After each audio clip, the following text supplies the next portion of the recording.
Hello everybody, PsyStarcraft here with another STARBOW commentary. This is a replay cast, as you can see from the little replay banner in the bottom right. STARBOW now has a ladder. It's not quite the most official thing in the world. Well, it's the official ladder, but it's a bit clunky to get set up. It requires, running it in the background in Windows, doing a couple things, get your profile all synced up and things like that. But I'm going to start playing on the STARBOW ladder, so maybe when I stream today, Wednesday, starting around 1 or 2 o'clock PST, twitch.tv/PsyStarcraft, I will be using that ladder to find some matches. Who knows, maybe play some Hearthstone. I don't really know. Kind of getting sick of Hearthstone. It's really wearing on me. So possibly some STARBOW, maybe some Bashi, maybe even some Heart of the Swarm. I don't know, we'll see. This is a Zerg versus Terran. This was played as a part of a King of the Hill on Monday or Sunday or something like that, maybe Tuesday. I don't really remember, but this is like the second or third match in the King of the Hill, and I have been reigning supreme as King. So it's a Zerg versus Terran. My opponent is TitanWet. He's going to be building a barracks on the low ground, and as usual in STARBOW, I'm going to be going for my 12 hatch, which I imagine is standard. I'm not really sure yet. I haven't really hashed out my builds that well because I didn't play Brood War, and a lot of the builds kind of sync with Brood War, and I haven't watched any like awesome STARBOW Zerg players or anything like that. I don't even know if there are any like amazing STARBOW Zerg players around, but going to be sending in a drone scout. SCV is going to cross paths with it. Little kiss. Mwah. That was cute. That was adorable. The map is Texas. The SCV, or the drone scout's basically going to let me know if he's expanding, if he's going aggression, whatever. It's basically the purpose of scouting. Looks like my opponent is actually saving up minerals to get a command center shortly after this barracks completes. There's the barracks. Going to harass the SCV a little bit. Meanwhile, his SCV is going to run out to my main. And see a pretty late spawning pool. So both going macro-oriented builds. And you know, the reason I sent a drone scout in STARBOW and not in StarCraft 2 is because early aggression proxies, just like 2 or 3 racks builds, are much more effective in StarCraft 2 because you can't just inject and stop it with just one rally of lings like you can in Heart of the Swarm. It's much more punishing if you don't scout and they are going something aggressive. We can see here he's getting a bunker. I have not seen that bunker. However, I do see on the map these 2 SCVs moving up towards my northeast position. So this should warn me there's got to be something going down, maybe a bunker, maybe a proxy, something scary, and it should prompt me to bring down some drones. I don't actually do that. The hatchery completes and the bunker is going to be up and running, but the problem with bunkers in STARBOW is queens are very, very powerful. These kinds of cheesy proxies that might have worked and might have outright won games in StarCraft 2 don't actually work in STARBOW. So while these types of proxies seem to be less effective, or while unit aggression seems to be more effective, these types of proxies are less effective just because of queens. However, it's gonna force me to use Enrage when I'd rather be using Transfuse. But the queens will be popping out. Gonna wait for a couple more lings. We can see 6 more lings on the way. I just want to make sure I hold this. Don't need to be too crazy about saving this hatchery. It's not even at 1/3 of its life. It hasn't lost 1/3 of its life. So this queen's going to be coming down. I got 4 more lings on the way. And queens are going to be going in first with Enrage, trying to soak up some damage. This bunker's going down very fast. This queen is being focused. I need to get that queen back. Actually, no. Looks like she is going to survive. And this bunker being salvaged. A couple of those Marines going down. And he actually sent in 3 SCVs to repair, which is actually a lot. So while my queens are down here, I'm going to be using them to spread some creep tumors. And looks like I might even pick off these SCVs. I killed 2 of them. He actually doubled back for some reason. And these lings are going to put on a little pressure on his front door. So I said aggression is more punishing in STARBOW, but the queen's Enrage is really good. So I think in that situation, bunkers are a bad idea because it really gives queens a good target. He could have just done a couple barrackses in his main, and instead of making bunker, just rallied a steady, almost killing that SCV, not quite, rallying a steady stream of Marines, waiting for the Enrage to run off, and then going back in.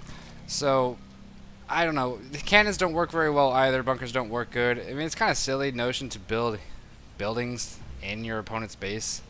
So I can't really complain about that. Although queens are extremely powerful in the early game, so I'm not really sure what my official stance is on the power of the queen. It's fun using them because they have so many different abilities. They've got 4 abilities. They've got Transfuse, Inject, Creep Tumor, and Enrage. Transfuse not only heals now, but it actually increases the morph rate of a structure by 100%. For 20 seconds. Now we can see this command center is being used as a wall off. So he's not actually getting a whole lot out of it except for just unit production. I see that he's lifting it off, attempting to run in. I did see the fire bat, but not going to be able to do a whole lot with these lings. Lair is almost finished. We can see the transfuse on that, or maybe that's just inject. I think I like to transfuse the larva now. Third base going down. A lot of times I'd like to do a third base as a macro hatch, which is usually what you want to do as your spire is starting, or as your spire is starting is when the macro hatch is complete. But it was slowed down a little bit by this bunker push. Still not sure if it was worth it, to be honest. He didn't really do any drone damage, no economy damage. We are seeing I am up by 7 harvesters, which against Terran is very accurate. Like, usually you'd see this discrepancy and be like, oh, well, he's got mules, so it doesn't matter. But Terran don't have mules in STARBOW. Yeah, shocking, I know. Normal economy. But they do have the ability to call down SCVs, so what he hasn't been doing is using his energy to call down SCVs. It still costs 50 minerals, but it's an instant SCV, and it allows Terran to stay on par with other races as far as economy goes. I'm now up to 36 harvesters, so basically it seems like I just need to survive. I'm going to have my third base up with some good saturation. 16 harvesters is actually a lot at the main. So surviving is really the whole idea at this point. I know he doesn't have a third. I've got 4 meters on the way as well as +1 attack. He's got some fire bats though, so if I don't find a way to, you know, pick off some of his fire bats, maybe separate his army, something like that, then he could do some damage with this push. Fire bats obviously extremely powerful against Zerglings. They do 100% damage to light, and they have splash damage, 16 damage, the same as what they had in Brood War. And he's actually running south past these lings. I didn't even see him do that. So very sneaky maneuver by TitanWet. I do have plenty of creep, so hopefully this creep will give me the vision I need to react in time. Although I do see just hardly any units at his gate, so I should assume that he's moving out, trying to take down the tech lab. Killing that stim would have been extremely devastating to TitanWet. These mutas now flying out, and I'm just about to get vision of this Bioforce. Do I see it? Doesn't look like I even see it yet. Got to be watching the minimap. Going to be going for this SCV. Takes down the SCV. No spines. Nothing to be seen at the gate. If we look at the production, all we have is 3 more mutas on the way. He's going to be stimming up, moving into my natural. He's going to try to take down this queen. Meanwhile, I'm moving all my forces back into my main, to my natural. He doesn't have a lot of marines though. And if we check out the unit count, I've got 9 mutas. 9 mutas can easily take down 8 marines, especially with the support of a couple of Zerglings. So here we go, moving in, focus firing down the Marines. Marines focus firing the mutas, obviously, but there's just too many mutas, and mutas with each volley taking down 1 Marine each, and not quite enough to really do a lot of damage with that push. If we look at workers lost, it was 9 of my workers were killed. Going to send those back to harvesting, but I do have my third base still working on getting up and running. The harvester count has evened out a little bit because of that attack. It's now 28 to 30, so that was a good attack, but I'm not seeing much of a follow-up, just some more bio. He is adding on a reactor and a couple turrets after seeing those mutas, and those turrets are kind of preventing him from getting more infrastructure, getting another command center, and he doesn't have much of a follow-up to that attack. I can't imagine he thought the attack would actually kill me. He didn't have range on those Marines. Now he's just not looking too good right now. My whole goal right at this point is just to tech up, get my third base going, contain him, keep him on 2 bases, and then hopefully win the game. 8 overlords on the way. Holy shit, that's a lot of overlords. He's just kind of clumping up his bio. Now, a lot of Zerg choose to go Banelings, you know, around this point, especially when they see lots of bio. I'm not a big fan of Banelings. I should be. I mean, they're pretty damn good. Obviously, they're used all the time in ZvT and Heart of the Swarm, but I prefer Lurkers, and Lings are so much more powerful in STARBOW that a lot of times you don't even need Banelings. You just need a lot of hatcheries and a lot of Zerglings, and it's always helpful to pick off these Firebats with mutas. Firebats can stim. The stim, how much does the stim cost? 20 health? Damn, that's a lot of health. I wouldn't mind seeing that drop down to 10 health. 20 to stim is just so much. Even though Firebats have more life in this game, 20 is quite a bit of life.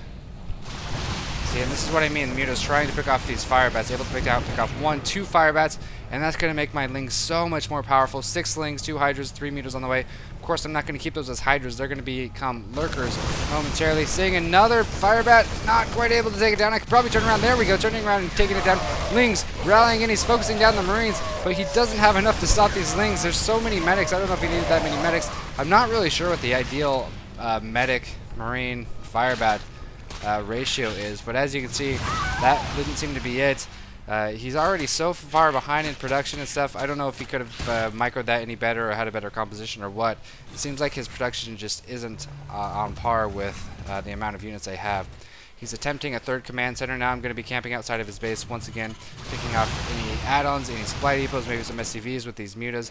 Looks like the tech lab might go down. No, I did force a stim, however, so he needs to get a medic or two to heal those up. Medics only with 100 energy, and they have the defense matrix possibility, so we'll see if he implements that at all. Reactors allow you to build 2 Marauders, Firebats, or Marines at once. Medics, Reapers, and Ghosts all require a tech lab. And, you know, Reapers actually have a cool little grenade ability. I haven't seen that from any Terran players yet. And Ghosts have a strange, like, EMP type thing. It's not EMP, but it slows units down, and I think it might do damage. I'm not really sure, but lurkers are out. Gonna burrow some lurkers forward. Oh, but one getting caught out in the field. One able to burrow, however, doing tons of damage. 2 kills with just 1 shot from that lurker. 3 more lurkers on the way. We can see our Terran opponent floating tons of gas. He really needs to be finding a way to use that gas. Teching up the science vessels, getting some siege tanks, getting something. He looks like he wants to go for a counterattack, but I don't know if he can afford to do that with all these units at his front door. If his counterattack moved out, I would just get free reign on his base. These lurkers pinning him down. Like I said, no science vessels, not using the gas at all. Just going to slowly inch forward with these units. A 4th base coming up, as well as 2 macro hatches that have been finished for quite a while, it seems. These lurkers don't have any upgrades. I actually don't have an evolution chamber, which is something I normally get. But slowly chipping away at these supply depots. He's going to be supply capped here in a second if he doesn't build some more depots. There goes 1 depot. There goes 2 depots. Now he's going to be supply capped. 92 out of 89. More lurkers burrowing in, trying to bait his bioforce. Here he goes with his bioforce, running into it. So many lurkers and so many mutas. Not even going to be close. You do not want to A-move against lurkers with bio. Even if you don't A-move, you kind of have your work cut out for you. So quick little ZvT for you guys. I don't know. I haven't had any trouble with Terran yet, and I think that's because a lot of them don't open vultures. I feel like vultures really give you the map control you need as bio. Or as Terran, they allow you to sneak in with the bio because your opponent doesn't have just Lings camping out here, although he was able to kind of circle around and catch me off guard anyway. But hope you guys enjoyed that. Going to be playing some STARBOW ladder as well as streaming today, so hope you check it out, twitch.tv/PsyStarcraft. Thanks for watching.